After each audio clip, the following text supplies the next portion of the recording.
केंद्र में और हिमाचल में जब जयराम ठाकुर की सरकार थी, मैंने महिलाओं के लिए जो जो योजनाएं हुई उन पे बात रखी।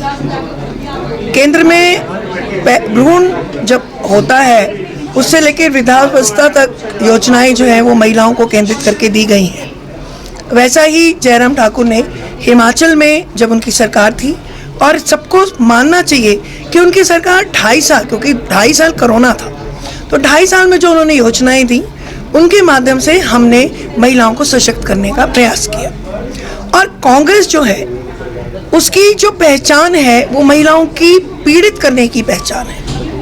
वो महिलाओं का अपमान करती है, वो महिलाओं को जिसको बोलते हैं ऐसा उत्पीड़न करती हैं कि महिलाएं आहत होती हैं।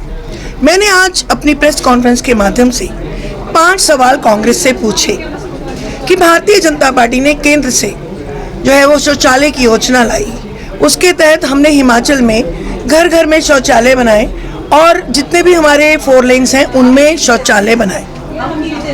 कांग्रेस ने 1.5 साल में केंद्र की सहायता जो आई उसमें से कितने शौचालय बनाए, ये मेरा पहला प्रश्न है कांग्रेस से।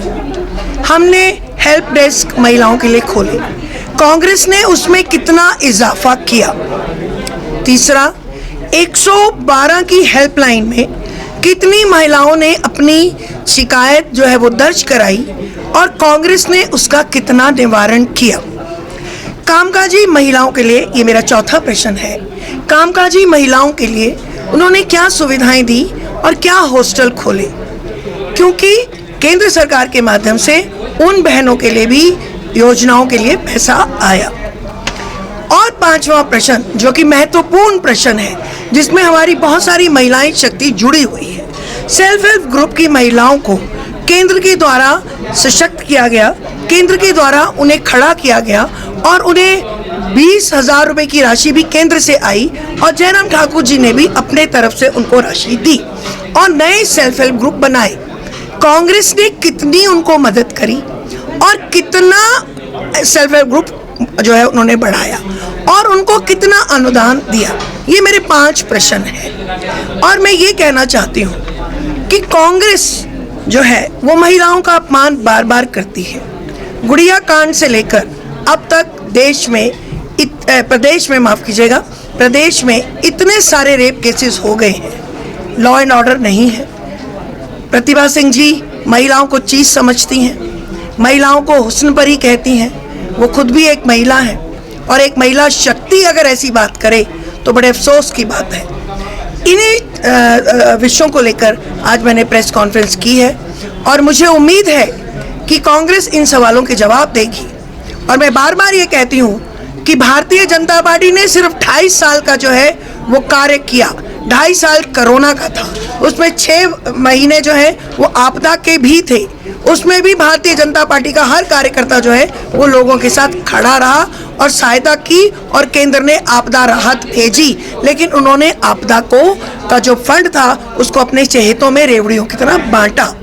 और मैं एक बात और बोलना चाहती हूँ, हिमकेयर जैसी योजना जिसको इन्होंने बंद कर दिया, जिसका फंड जो है उन्होंने आगे आवंटन नहीं किया, लेकिन 1.5 वर्ष में इतना ज़्यादा लोन ले लिया कि अपने जो चहेते हैं जिनको इन्होंने क्या बनाया जी, सीपीएस बनाया, उनको इन्होंने गाड़ियाँ, बंगला, सुविधाएं, अरे उस पैसे से ये कम से कम जो हिमाचल की गरीब जनता है उसके खर्चे का, हिमकेयर का खर्चा तो दे सकते थे, लेकिन नहीं, क्योंकि इनकी सोच अलग है। ये दुख की सरकार है। 1500 का शोकुफा देके इन्होंने विधानसभा जीती, लेकिन मैं ये कहना चाहूँगी कि विधानसभा से जो 1.5 साल में इन्होंने किया, जनता भी जागरूक है, मोदी की गारंटी पक्की है और आने वाले समय में मोदी जी ने जो कहा वो किया और आगे भी करेंगे। मैं यही कहना चाहती हूँ, आइए मिलकर मोदी जी के हाथ को सशक्त करें। सुरेश कश्यप जी की गारंटी क्या है? सुरेश कश्यप जी की गारंटी राष्ट्र का चुनाव है, ये प्रदेश का चुनाव नहीं है। राष्ट्र के चुनाव के लिए राष्ट्रहित राष्ट्रनीति, राष्ट्र धर्म को निभाना चाहिए। और सुरेश जी ने अपनी राष्ट्रनीति, राष्ट्रहित और राष्ट्रधर्म का पालन किया।